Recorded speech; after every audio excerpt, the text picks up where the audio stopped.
नमस्कार, आदाब। Crime petrol the burning cases श्रृंखला के आज के एपिसोड में आप सबका स्वागत है। हमें अक्सर नहीं पता होता कि हमारे आसपास ऐसे लोग भी होते हैं जो हम पर लगातार नजर रख रहे होते हैं। कोई होता है जो ये जानता है कि हम कब घर से निकलते हैं और कब घर वापस आते हैं। हाई प्रोफाइल सोसाइटीज जो 24 घंटे सिक्योरिटी गार्ड्स और सीसीटीवी कैमरा की निगरानी में होती हैं। इंटरकॉम से लेस ऐसी सोसाइटीज में भी कोई होता है जो बिना हमें खबर किए हमारे घर के दरवाजे तक आ पहुंचता है। आज का एक केस साल 2012 में मुंबई की एक हाई प्रोफाइल सोसाइटी में घटी, जिसने पूरे शहर का ध्यान अपनी ओर खींच लिया। और इस घटना के बाद कई नए कानूनी निर्देश जारी किए गए, लेकिन ये नए कानूनी बदलाव उन जिंदगियों के जख्म नहीं भर पाए जो इस घटना के असल भुक्तभोगी थे।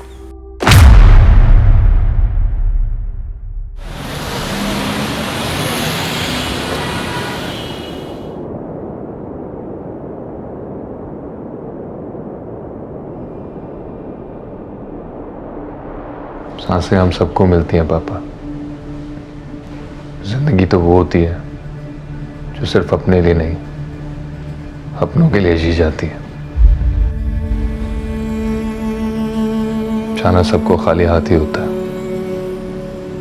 पर जो अपनों के लिए कुछ काम करके जाता है, संतुष्टि उसे ही मिलती है।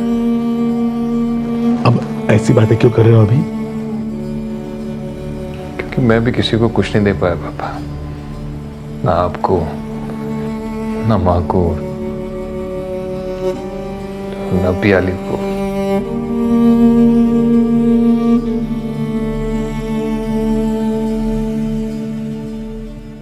मरने से पहले सिर्फ इतना ही चाहता हूँ कि प्याली को इंसाफ मिल जाए। मरने की बातें मत करो। You are going to live a long life. तो मैं उसी दिन गया था पापा, जिस दिन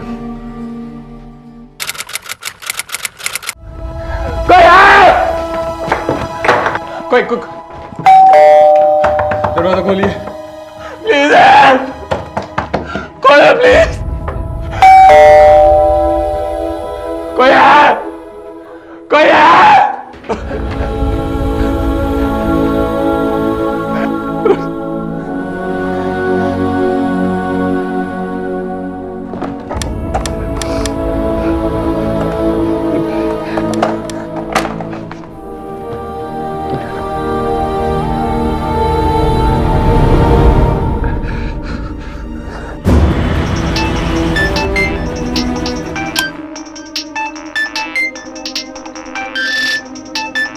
अभी? हेलो?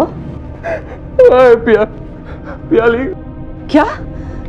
क्या हुआ पियाली को? हाँ? কি হয়েছে? माँ, पियाली का खून हो गया माँ। क्या? अब हर जगह खून ही खून है। मैं आया था तो दरवाजा खुला हुआ था और मेरी प्याली खून में सनी हुई थी माँ। पापा, मुझे अभी तक यकीन नहीं हो रहा है कि मैं प्याली को उस हाल में देखूंगा। आज भी मुझे अपने हाथ प्याली के खून में सने हुए दिखते। अभी अब फिर से वो पुरानी यादें धुंधली नहीं पड़ती पापा। उसके साथ बिताया एक एक पल मुझे कचौड़ता है।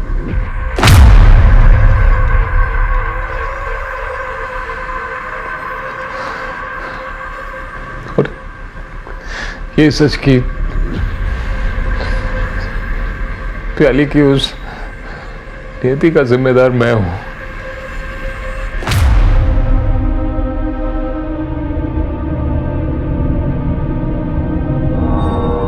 आपकी इनके साथ आखिरी बार कब बात हुई थी?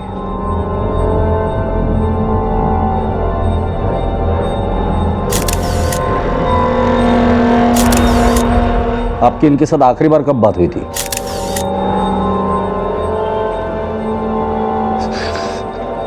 रात को हुई थी सर। मैं ऑफिस में था।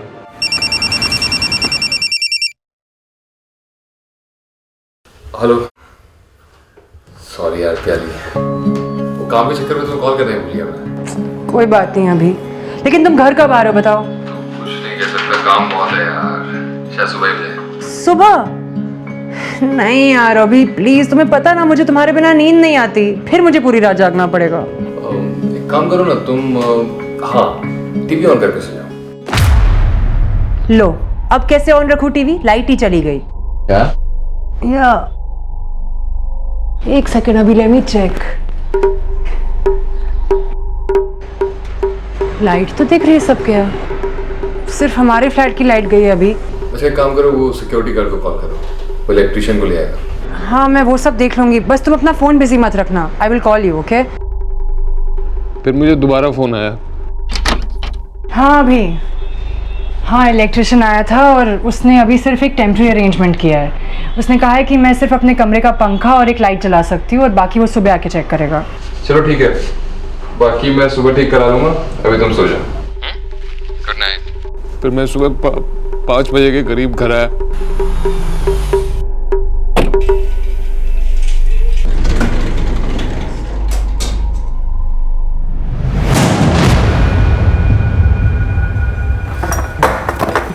पियाली, मैंने सर मदद के लिए फिर मैं बाहर गया, मैंने नेबर्स के सारे डोरबेल रिंग किए, दरवाजे खटखटाए, लेकिन किसी ने खोला नहीं सर।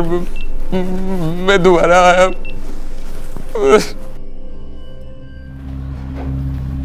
सर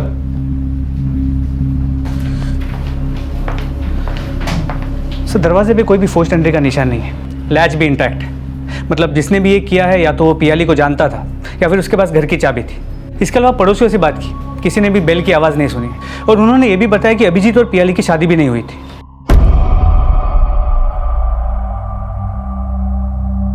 हमें पता चला कि आप दोनों की शादी नहीं हुई थी। इन दोनों की शादी हुई नहीं थी, लेकिन होने वाली थी। ये दोनों लिव इन में थे। आप कौन? सर मैं इसका फ्रेंड, एडवोकेट शशांक। पड़ोसियों ने हमें बताया कि उन लोगों ने कोई भी डोरबेल की आवाज नहीं सुनी थी, ना ही आपके चिल्लाने की। सर मैं बाहर गया था, मैंने एक एक का दरवाजा खटखटाया था, डोरबेल रिंग की थी, सीढ़ियों तक गया था चीखता हुआ, मदद के लिए गुहार मांग रहा था, कोई नहीं आया। घर की चाबी आप दोनों के अलावा और किसके पास होती है? किसी के पास नहीं होती, एक मेरे पास होती है, एक इसके पास होती है। लेकिन घर में पियाली की चाबी तो कहीं भी नहीं मिली।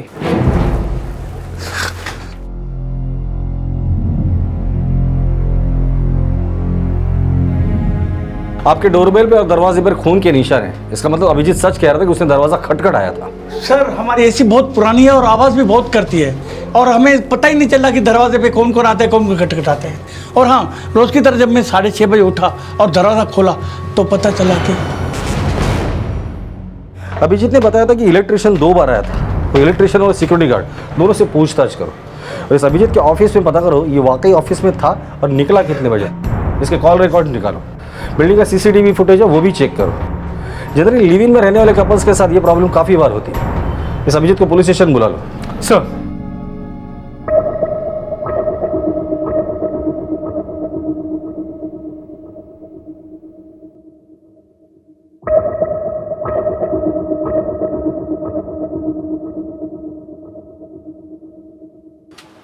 सर 12 बजे और फिर 12:45 पर ये 2 लोग ब्लॉक में एंटर हुए थे और इस ब्लॉक में मैडम का फ्लैट भी है। एक ने तो सिक्योरिटी गार्ड के कपड़े पहने हैं, ये दूसरा कौन है? सर ये बिल्डिंग का इलेक्ट्रिशियन पवन है और ये गार्ड अमजद। कल रात इन्हीं दोनों की ड्यूटी थी यहाँ पर। अभिजीत ने बताया था कि कल रात उसके फ्लैट में 2 बार लाइट गई थी। मतलब पियाली को आखिरी बार इन दोनों ने ही देखा है। कहाँ रहते हैं ये दोनों? ये इलेक्ट्रिशियन तो यहीं बाजू में रहता है और गार्ड थोड़ी दूरी पर रहता है। मैं इसी को फोन लगाने की कोशिश कर रहा हूँ लेकिन उसका फोन स्विच ऑफ आ रहा है। कल रात की सोसाइटी की सभी सीसीटीवी कैमरास के फुटेजेस को चेक करो और ये इलेक्ट्रिशियन और ये गार्ड, इन दोनों से मुझे मिलना है। सर वैसे तो मैं 10-11 बजे तक आ जाता हूँ, पर कल ऑफिस में बहुत काम था तो आते आते सुबह के 5 बज गए सर। देखिए ना, बराबर कल ही आपको ऑफिस में लेट हुआ, कल ही आपके घर की लाइट गई और कल ही पियाली जी का मर्डर हुआ। बड़ा अजीब इत्तेफाक है नहीं?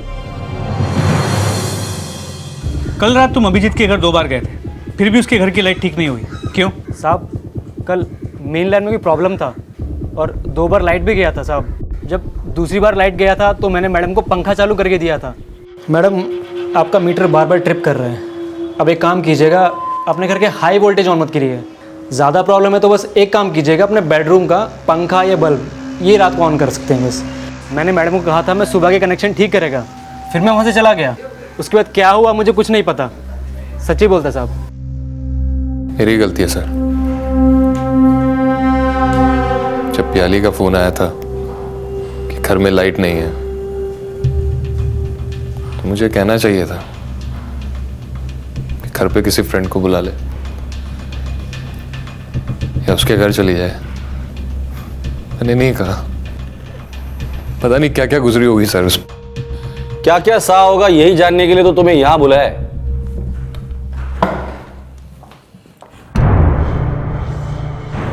क्राइम सीन के साथ छेड़खानी नहीं करते, ये तो पता ही होगा तुम्हें। सर मैं क्या करता सर, मुझे कुछ समझ में नहीं आया उस टाइम क्या नहीं आ रहा। कहानी तो बड़ी समझदारी से बनाई तुमने, फिर मम्मी को फोन, फिर पुलिस को फोन। अमजद यही रहता? जी साहब। कहाँ है वो? बुलाओ उसे।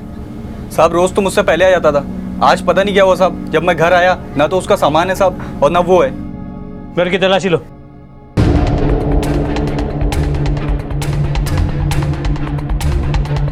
हाँ सर, ये नाइट ड्यूटी वाला गार्ड अमजद अपने घर से सामान लेके भाग गया है। एक काम करो, जिस सिक्योरिटी एजेंसी ने उसे रिक्रूट किया था ना, वहां जाके उसके डिटेल निकालो और उसका मोबाइल ट्रैकिंग पे डाल दो। जी सर। सर मैंने अभिजीत के बारे में उसके दोस्तों और पड़ोसी से पता किया है। अभिजीत और प्याली में काफी प्यार था और वो जल्दी शादी करने वाले थे। अंगेज थे दोनों। प्यार को नफरत में बदलने देर नहीं लगती, हम लोग तो कई केसेस में देखा है। पर शिंदे, ये मत भूलो कि अभिजीत एक कानून के सारे पैतरे जानता है। वो सिक्योरिटी गार्ड भी गायब है, तो हो सकता है कि अभिजीत ने उस सिक्योरिटी गार्ड के साथ मिलकर ये काम किया हो। इस अभिजीत के कॉल रिकॉर्ड्स निकालो, पता करो अमजद के साथ इसका कॉन्वर्सेशन हुआ है या नहीं। और ये अभिजीत, कल की उसकी सारी डिटेल इंफॉर्मेशन मुझे चाहिए। Sir Srinagar Jammu and Kashmir. और आगे? मेरे पास इतना ही है सर। श्रीनगर जम्मू एंड कश्मीर? सिर्फ श्रीनगर जम्मू एंड कश्मीर किसी का एड्रेस कैसे हो सकता है? तुम्हारी एजेंसी का तो लाइसेंस रद्द कर देना चाहिए। एक गार्ड को बिना किसी डॉक्यूमेंट, बिना किसी आइडेंटिटी प्रूफ तुम दूसरों की सिक्योरिटी के लिए कैसे भेज सकते हो? 8-10 दिन लॉकअप में रहोगे ना, तब पता चलेगा। सॉरी सर, मेरे पास उसका एक फोटो है सर। दीजिए। ये अमजद है? जी सर। सर ये LNC सिक्योरिटी एजेंसी जिसने अमजद को रिक्रूट किया था, उनके पास अमजद की कोई भी डिटेल्स नहीं है। सिर्फ इतना पता चला है कि वो श्रीनगर का रहने वाला है। श्रीनगर? रवि, ढूंढो उसे। अगर वो शहर छोड़ के चला गया तो ढूंढना मुश्किल हो जाएगा। हर रेलवे स्टेशन और हर बस स्टॉप पर उसकी फोटो सर्कुलेट करो और श्रीनगर जाने वाली जितनी भी ट्रेन है उनकी टाइमिंग्स पता करो। Okay sir.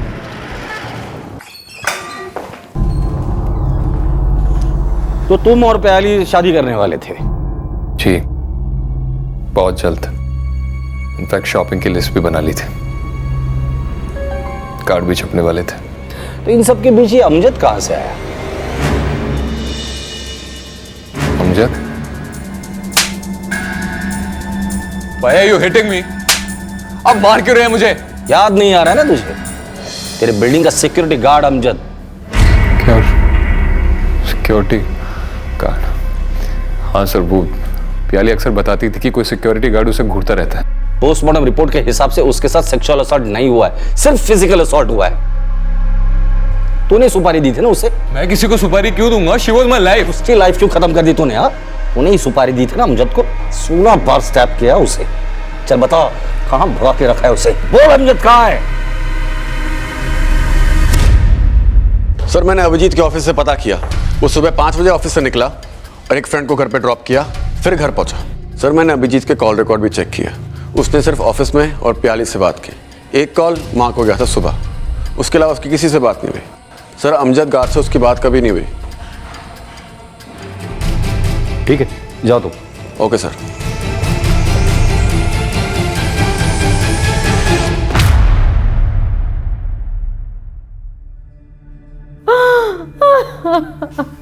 संभालिए संभालिए बहन जी, अपने आप को संभालिए।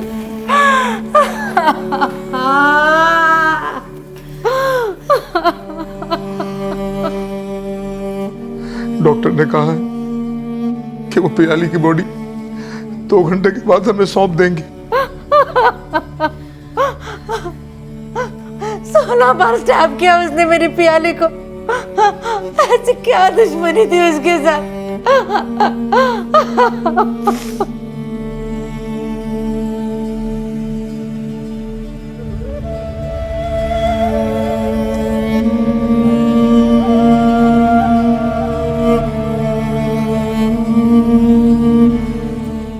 सिक्योरिटी गार्ड अमजद के गायब होने की सूचना के बाद पुलिस ने चारों तरफ छानबीन शुरू कर दी।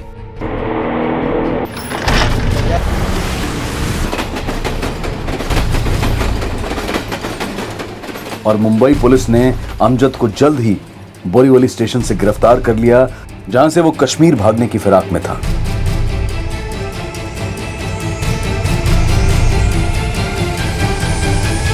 बोरीवली स्टेशन क्या कर रहा था तू? पियाली को तूने ही मारा था ना? गाली दिया उसने मुझे, तभी से मेरे को गुस्सा हो गया।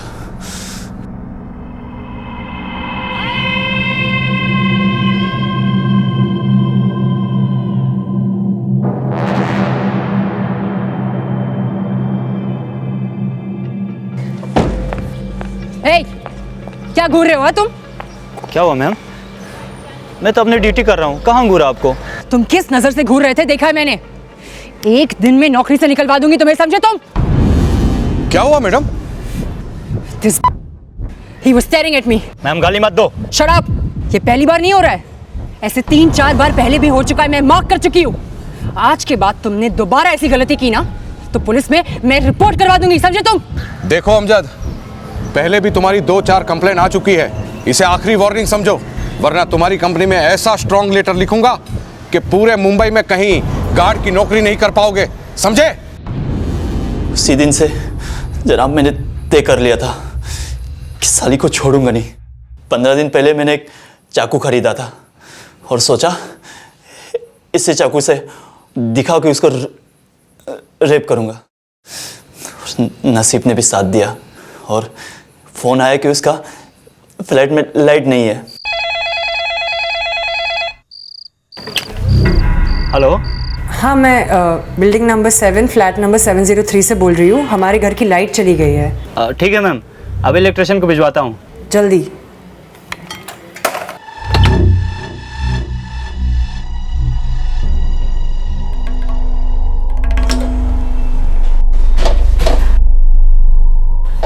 भाई जल्दी करना। कर रहा हूँ पापा। साहब नहीं आया अभी तक? नहीं, वो सुबह आएंगे। अब चेक कीजिए मैम। फिर से ट्रिप तो नहीं होगी ना? अरे मैम टेंशन मत लीजिए, मैंने सब ठीक कर दिया, कोई प्रॉब्लम मुझे कॉल कर देना आप।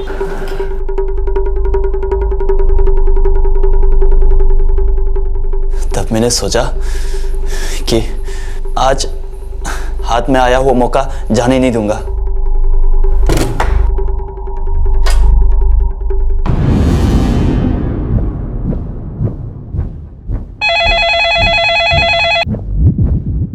अरे वो इलेक्ट्रिशियन चला गया क्या?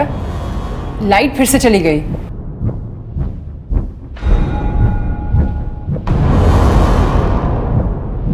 मैडम मैंने पूरा मीटर चेक कर लिया है, मुझे नहीं लगता यहाँ कोई फॉल्ट है। मुझे लगता है नीचे जाके मेन मीटर चेक करना पड़ेगा।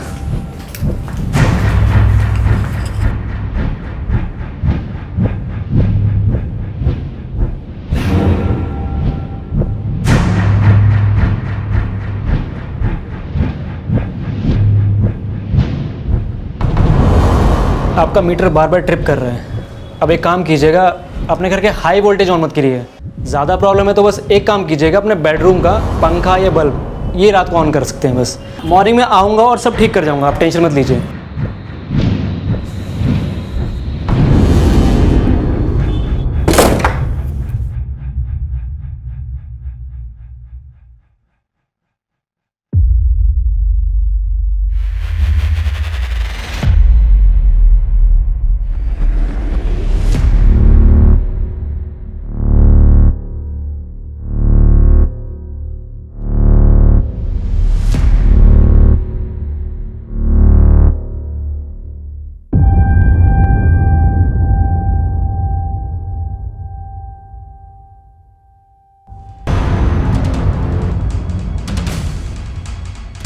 मारना नहीं चाहता था जनाब, बस बदला लेना चाहता था। सिर्फ एक बार सबक सिखाना था। अब जिंदगी भर जेल में सड़ते सड़ते अपना सबक सीख लेना तुम।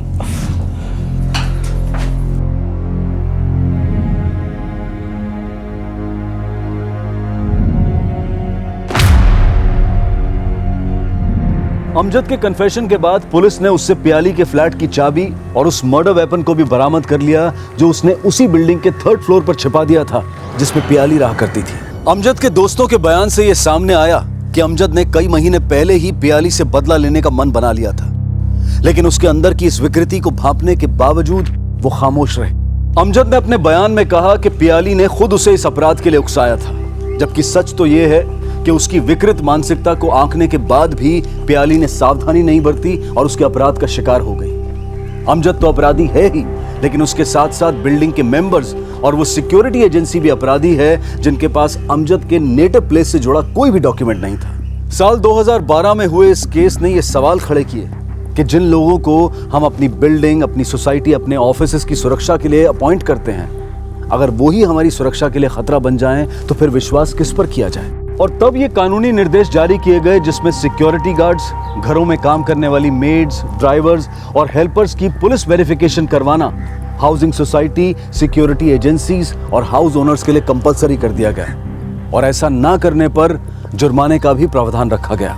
अमजद को सजा सुनाई जा चुकी थी, लेकिन ये केस यहाँ खत्म नहीं हुआ था। इस केस में ऐसे कई और घुमाव आने वाले थे जो पूरी मुंबई पुलिस के लिए एक बड़ी चुनौती बनने वाले थे। यहाँ तक कि मुंबई पुलिस की भूमिका पर भी कई बड़े सवाल खड़े होने वाले थे। लेकिन पियाली की हत्या अभिजीत और उन दोनों के परिवारों की जिंदगी का वो काला अध्याय बनने वाली थी जिसकी कल्पना में पहले एक खुशहाल जिंदगी की कल्पना की गई थी।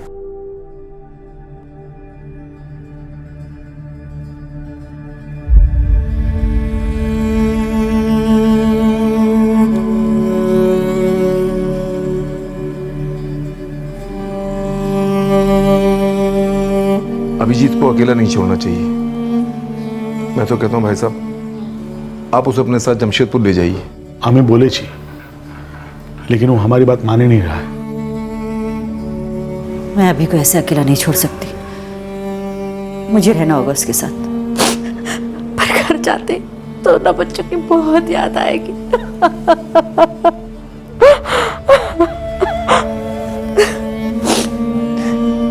कितनी खुश थी मेरी प्यारी अभी के साथ, ख्याल रखिएगा उसका। भाई साहब, अभी हमें चलना चाहिए। मैं अभी को बुला कर लाती हूँ।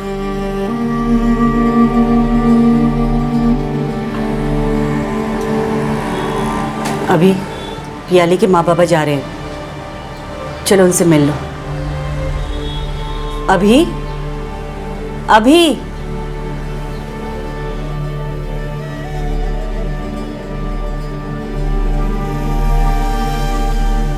तो ख्याल रखिएगा अपना।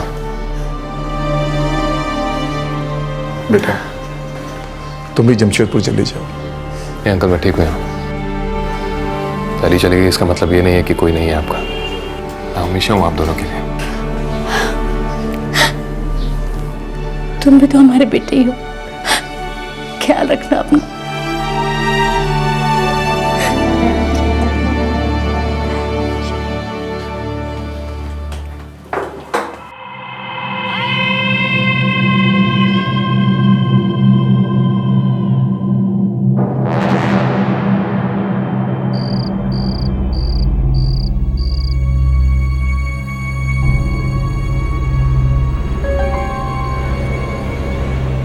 अभी अभी क्या हुआ?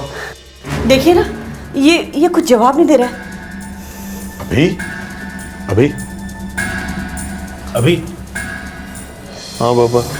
क्या हुआ? कुछ नहीं, मैं तो सो रहा था। आप लोग क्यों जागे हुए हैं अभी तक? सुबह आपकी फ्लाइट भी है। हाँ, आप सो जाइए। आप दोनों अभी जाकर सो जाइए, मैं ठीक हूँ। ठीक है बेटा, सो जा।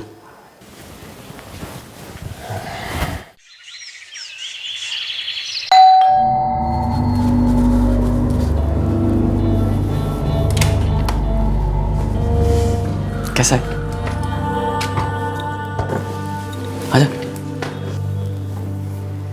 अभिजीत और प्याली के माता पिता सोचते थे कि अभिजीत जल्द ही अपने दर्द से उबर जाए। 2 महीने बीत चुके थे और बाहर से ऐसा ही लगता था कि अभिजीत के जख्म भरने लगे हैं। लेकिन जब प्याली मर्डर केस की हियरिंग शुरू हुई तो फिर से अभिजीत का दर्द उभरने लगा।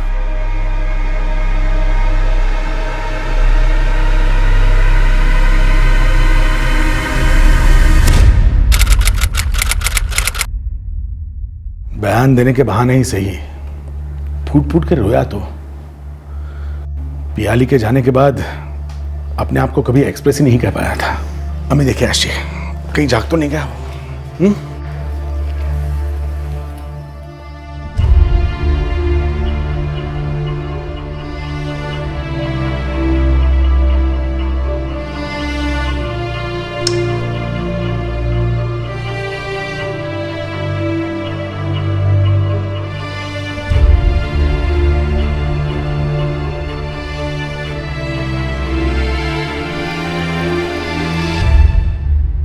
अभी अभी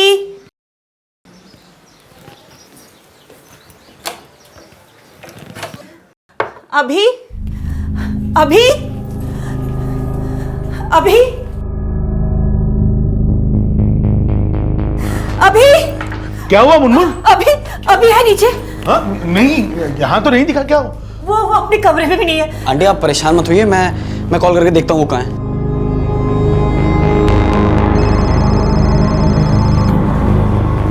क्या हुआ? घंटी की आवाज शायद ऊपर से आ रही है। आप लोग यहीं रुकिए, मैं देख के आता हूँ 1 मिनट, शायद ऊपर होगा।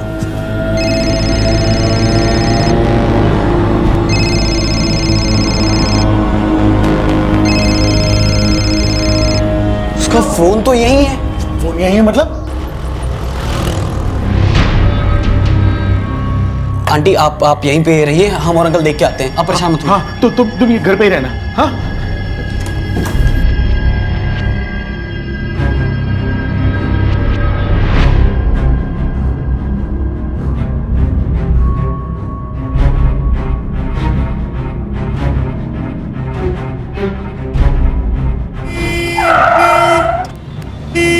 साइड से चल, मरेगा क्या?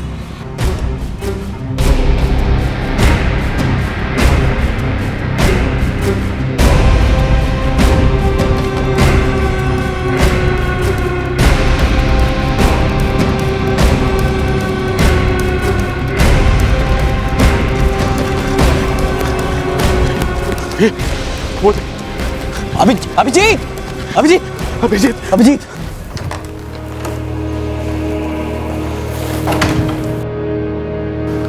हमने कुछ टेस्ट परफॉर्म किए हैं, ब्रेन में कुछ लेजन्स हैं, उसके बाद कुछ और टेस्ट करने होंगे।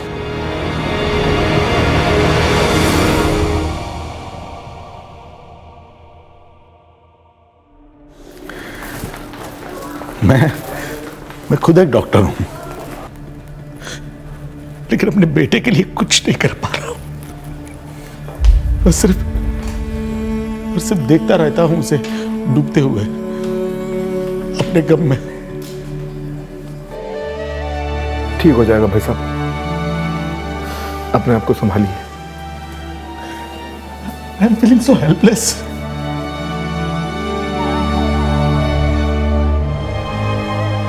अभिजीत की हालत दिन ब दिन बिगड़ती जा रही थी। एक बीमारी से दूसरी बीमारी उसका जिस्म और दिमाग एक साथ कई पीड़ाओं से घिरता जा रहा था और उसके माता पिता की फिक्र नाउमीदी से घिरती जा रही थी।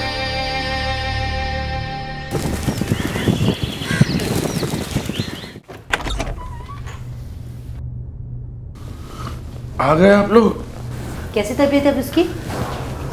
बस सो रहा है अभी तक? अरे उसे मन जगह हो गई। सुबह 4 बजे सोया है वो। देखो स्केच बनाया उसने। ये तो बड़ा सुंदर बना है।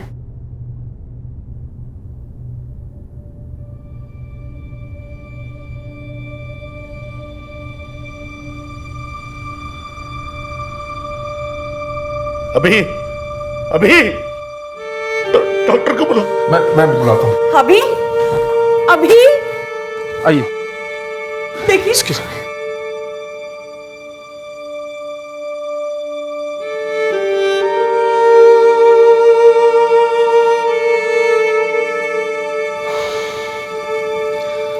आई am sorry, he is no more. इनकी मौत तो 4-5 घंटे पहले ही हो चुकी है। आखिरकार 2014 में सेशन कोर्ट ने अमजद को प्याली की हत्या का दोषी मानते हुए उसे उम्र कैद की सजा सुनाई।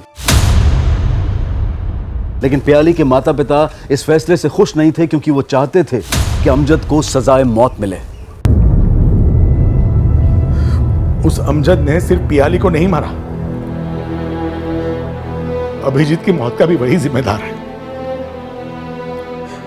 मैं, आप दोनों और मुनमुन जो अधमरे से जी रहे हैं, उसके लिए भी वही दरिंदा जिम्मेदार है। उसे तो फांसी होनी ही चाहिए।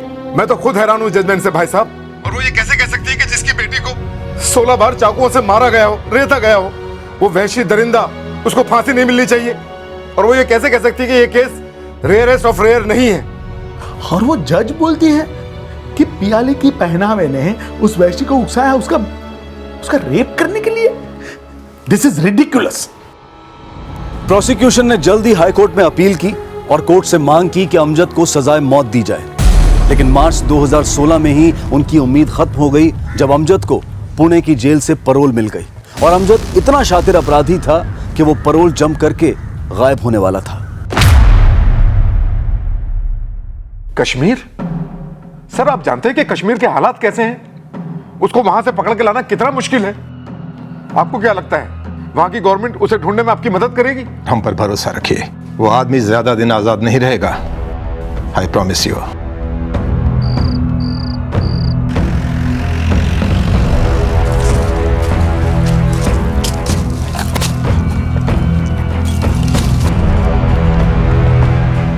शायद यही अमजद के घर है। जिस दौरान अमजद कश्मीर में गायब हुआ था, उस दौरान वहां के हालात काफी गंभीर थे। और ऐसे माहौल में मुंबई पुलिस के लिए उसे वहां ढूंढना आसान नहीं था। मुंबई पुलिस कई बार वहां से खाली हाथ वापस लौट चुकी थी। लेकिन इस बार मुंबई पुलिस कमिश्नर ने इस केस की अगुवाई क्राइम ब्रांच के पुलिस इंस्पेक्टर अजय शाहने को सौंप दी, जिन्होंने साल 2012 में पियाली मर्डर केस में अमजद को अरेस्ट करवाकर उसे सजा दिलवाने में मुख्य भूमिका निभाई थी। सर, 2 रिक्वेस्ट थी आपसे। इस केस के लिए टीम मैं चुनूंगा, और दूसरी बात, मीडिया को इस केस से दूर रखे, क्योंकि मैं नहीं चाहता कि इस केस से जुड़ी कोई भी बात लीक हो जाए। सबसे पहले मैं ये जानने की कोशिश करूंगा कि अमजद कश्मीर में है या पाकिस्तान में। Do it the way you want to do it. Thank you sir. Santosh, Amjad और तुम एक ही बाराक में थे, सुना तुम दोनों की अच्छी दोस्ती थी। हाँ साहब, अमजद मेरे से हर बात करता था, पर उसे अफसोस नहीं जो किया उसने। जमानत पर बाहर आने के बाद वो भागने वाला है, ऐसा कभी बताया था उसने? एक बार भी नहीं साहब, बस अपनी अम्मी की बातें करता था। तुम्हें क्या लगता है ये भागकर अपने गांव गया होगा या पाकिस्तान? अमजद पाकिस्तान से बहुत नफरत करता है, वो कश्मीर में ही होगा साहब। सर, अगर अमजद कश्मीर में है तो मैं जल्द से जल्द कश्मीर जाना होगा। नहीं रवि, जल्दबाजी नहीं। इसके पहले भी पुलिस ने उसे अरेस्ट करने की कोशिश की थी तो गांव वालों ने उन पर हमला किया था। इसका मतलब अमजद ने गांव वालों को विश्वास दिलाया कि वो बेकसूर है और पुलिस ने उसे फंसाया है। हमें क्राइम ब्रांच की तरह सोचना होगा, एक ऐसा प्लान बनाना होगा जिससे अमजद का बचना मुश्किल ही नहीं, नामुमकिन होगा। यह है बारामुल्ला की घाटी। अमजद यहीं कहीं छुपा है, लेकिन कंफर्म न्यूज नहीं है। हम लोग लोकल पुलिस की मदद नहीं ले सकते, क्योंकि हो सकता है कि उनमें से कोई अमजद को खबर कर दे। हम लोग पुलिस वाले बनकर भी उसके गांव में नहीं जा सकते, क्योंकि पुलिस वाले पर एक बार हमला हो चुका है। तो हमारे पास जो कुछ भी इंफॉर्मेशन है वो सिर्फ इतनी ही इंफॉर्मेशन है। आउटसाइडर बनकर इससे ज्यादा इंफॉर्मेशन हमें नहीं मिल सकती। तो फिर करें क्या? अगर अमजद के गांव में घुसना है तो उन लोगों की तरह हमें दिखना होगा, उन लोगों की तरह बात करनी होगी, उन लोगों की तरह कपड़े पहनने होंगे। सिर्फ कपड़े पहनने से या दाढ़ी बढ़ाने से हम कश्मीरी नहीं हो जाएंगे। उसके लिए हमें कश्मीरी सीखनी होगी। कश्मीरी उतनी आसान भी नहीं है, लेकिन मुश्किल भी नहीं है। कुछ लिंक्स है और वीडियोस है, मैं आप लोगों को भेज रहा हूं, ध्यान से देखिए। कश्मीरी लोग हिंदी किस तरह से बात करते हैं, देखिए।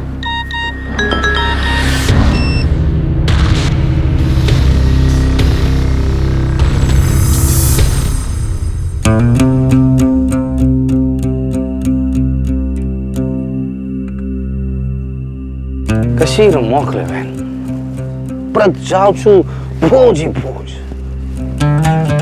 अब कौन कहेगा इसे जन्नत पर की फिरदौस। हम कश्मीरियों का तो जीना मुश्किल हो गया है। फकीर चाय चमो यह पे शीन वीना कहें खबर ये क्या दलील गई शीन ब्रोह काल पे गुतू आज पे सिर्फ गुलमर्ग शीन ब्रोह काल अति शीन वीन पे शेशर गो गुलमर्ग चकरस ये गई जवरिया पेंसई वालेकुम अस्सलाम वालेकुम अस्सलाम अच्छा बकायत वन खुश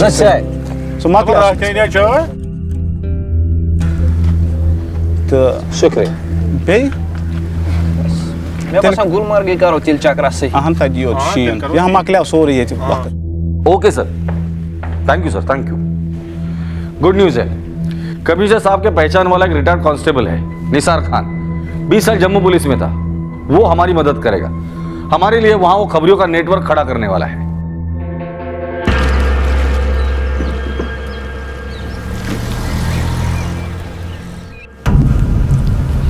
जनाब, ये हमजा है और ये कलाम। जनाब, ये हमजा जो है ना, ये टूरिस्ट गाइड का काम करता था, लेकिन अभी हालात बुरे हैं, इसलिए इसके पास कोई काम नहीं है। लेकिन उधर की सब खबर रखता है, ये रोज कहाँ आना जाना है इसका। और ये कलाम उधर से सस्ते में कपड़े लाता है और इधर बेचता है। शुक्रिया खान साहब। जनाब, फिक्र मत कीजिए, हम दो की चार आंखें हैं और हमारे साथ हमारे कई दोस्त भी हैं, सबके सब भरोसेमंद। गुड। जैसे ही खबरों का नेटवर्क खड़ा हो जाएगा, हमारा काम शुरू हो जाएगा। अमजद मियां, जल्दी मिलते हैं तुझे तेरे शहर में। यह साफ था कि अमजद कश्मीर में ही था और मुंबई क्राइम ब्रांच की टीम उसे पकड़ने के इस मिशन को एक नाटकीय अंजाम देने की स्ट्रैटेजी बना चुकी थी। लेकिन अभी तक उन्हें अमजद से जुड़ी कोई भी इंफॉर्मेशन नहीं मिल पा रही थी, क्योंकि अब अमजद भी अपना हुलिया बदल चुका था।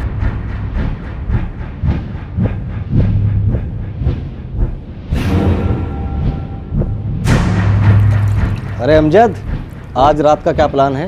प्लान क्या? दिन में धागों को रंगीन बनाना और रात में रात को रंगीन बनाना। और क्या काम है ज़िंदगी में अपना? जनाब, पता चला है अमजद के 3 भाई और हैं, कबीर, सलीम और कैसर। अमजद की कोई खबर? जनाब, अभी घाटी में फसाद चल रहा है, माहौल बहुत तंग है, कुछ देर रुकना पड़ेगा, माहौल ठंडा होते ही खबर मिल जाएगी। ठीक है रवि। शुक्रिया रवि। मुझे लगता है अमजद के 3 भाई हमें अमजद तक पहुंचाएंगे। सर, अमजद। ये फोटो तो 3 दिन पहले अपलोड हुई है, पूंछ से। इसका मतलब अमजद पूंछ में है। बैकड्रॉप से लगता है ये कोई कारपेट वर्कशॉप है। निसार खान को बुलाकर लेकर आओ, वही हमें आइडिया देगा कि अमजद के गांव में हम घुसेंगे कैसे। सर। खान साहब, ये मौका हाथ से जाना नहीं चाहिए। और फिर अमजद को ट्रैप करने के लिए मुंबई क्राइम ब्रांच ने एक प्लान बनाया।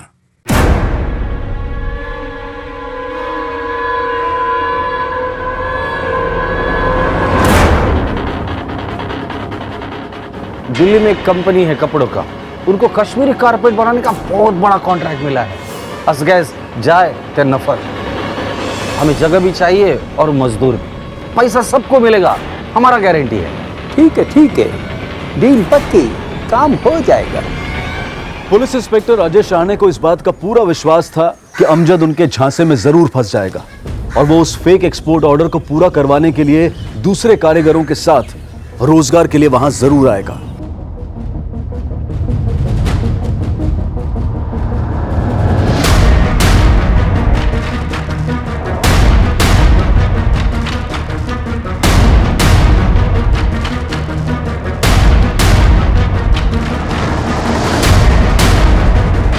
ये दस्तावेज अमजद की पहचान पुख्ता कर रहे थे और अब उसके झूठ की हर गुंजाइश खत्म की जा रही थी। लेकिन क्या पुलिस की ये कोशिश वाकई रंग लाने वाली थी? जनाब, सभी बंदे हाजिर हैं, एक बार आप देख लो।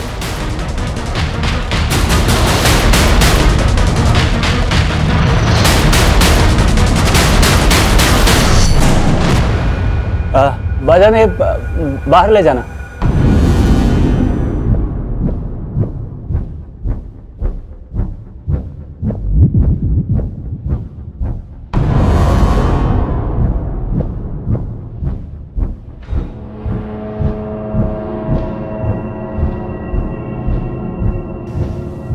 माशाअल्लाह। जनाब सलाम अलैकुम। सलाम अलैकुम। जनाब ये वरिया जान कोताकाल गवी कम कराल। हाँ, जनाब बचपन पेट करान। बचपन से? जी, मेरा वालिद साहब भी कारीगर था। फिर तो तुम बहुत अच्छा कारीगर होगा। चलो तुमको साहब से मिलवाते हैं, हो सकता है तुम्हारी नौकरी पक्की हो जाए। जनाब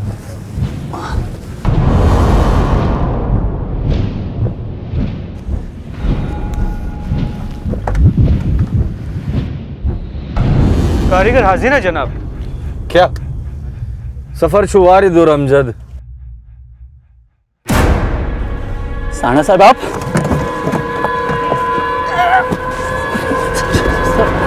माफ कर दीजिए सर। गुड न्यूज है सर, मिशन कामयाब रहा। अमजद को पकड़ लिया हमने, नेक्स्ट फ्लाइट से मुंबई आ रहे हैं। हवाई जहाज से सफर किया है कभी? उड़ने का बहुत शौक है ना तुझे? चल तेरा ये शौक भी पूरा कर देते हैं हम।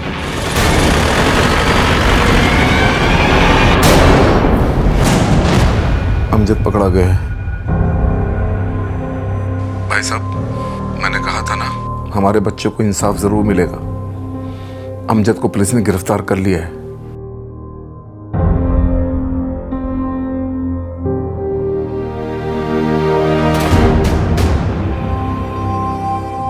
पियाली मर्डर केस के अक्यूज अमजद को पैरोल जंप करने के लगभग 1.5 साल बाद मुंबई क्राइम ब्रांच ने आखिरकार सितंबर 2017 में कश्मीर से अरेस्ट कर लिया।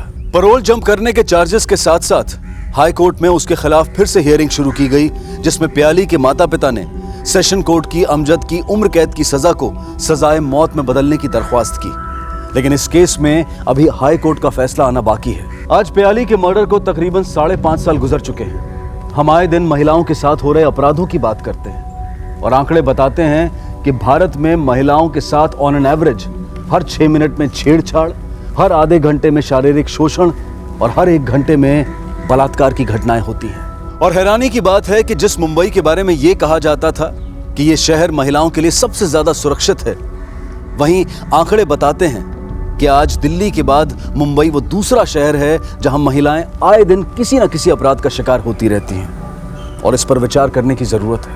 अब मैं अनूप सोनी आपसे विदा लेता हूं, फिर मुलाकात होगी अगले एपिसोड में एक और चौंका देने वाले केस के साथ।